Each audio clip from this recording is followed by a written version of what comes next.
Yeah, I've been here maybe 30 minutes.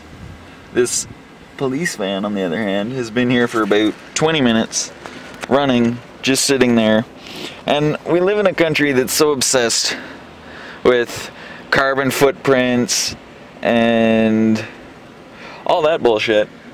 So if I idle for 3 minutes, I get a fine. This cop's been idling for 20, and not only that, that's taxpayers' money that's paying for that gas that they're wasting, not to mention taxpayers' money paying for 2 cops to sit in an empty parking lot. I'm a little pissed off right now.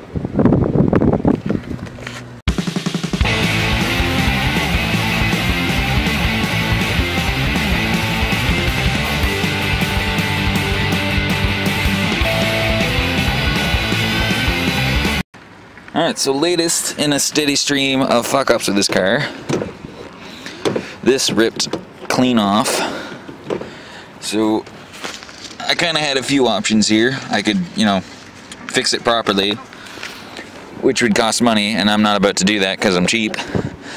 My first thought was just duct tape it all together, which I'm deciding not to do. One, because I feel like after time, duct tape would eventually rip off, and 2, it would look horrible.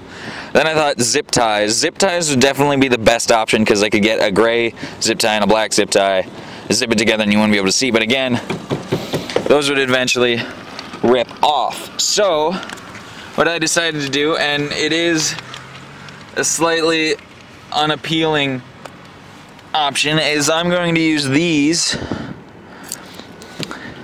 and latch the thing on using these, because these will not fucking come off. This will rip off the fucking door before these come off. And I didn't bring a screwdriver because I'm an idiot. Oh, wait a minute. I think actually the previous owner left some tools. Oh god, that's the wrong fucking button. I don't know why. I just popped the hood to pop the trunk. Alright, so as you can see, I've got this set up so that it'll just go over like that, but I'm gonna, so that I can get the suction bit around here, I'm gonna cut off that extra little nub right there using a knife, which I also am using as a screwdriver.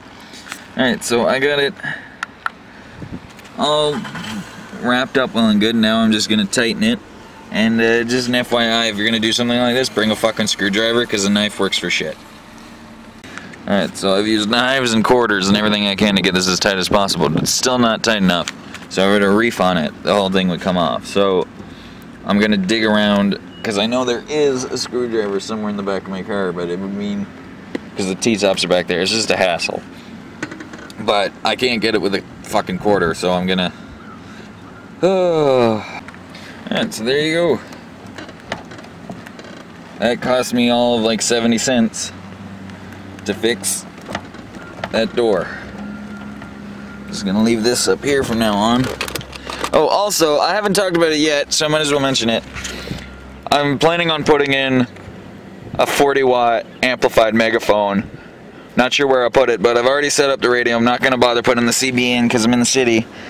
Basically, I set a 12-volt plug. Actually, it's in here, but there's a hole back here, so I stuck the plug out the back. And then the wire to that is back here too, underneath all this shit, plugged in back here, so that I can set it there. It works nice and neat. And it only works if the key's started.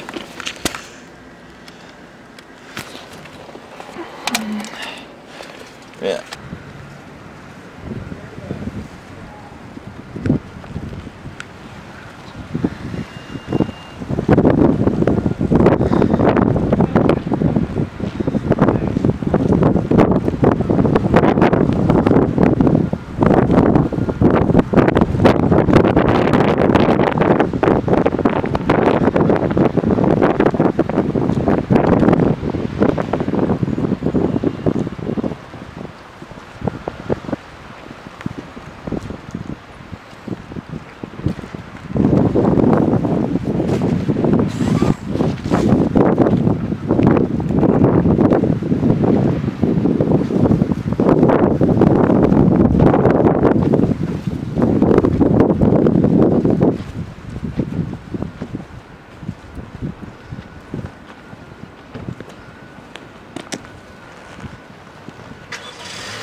Nothing quite says sexy car like fucking leaving the seatbelt dangling out the window.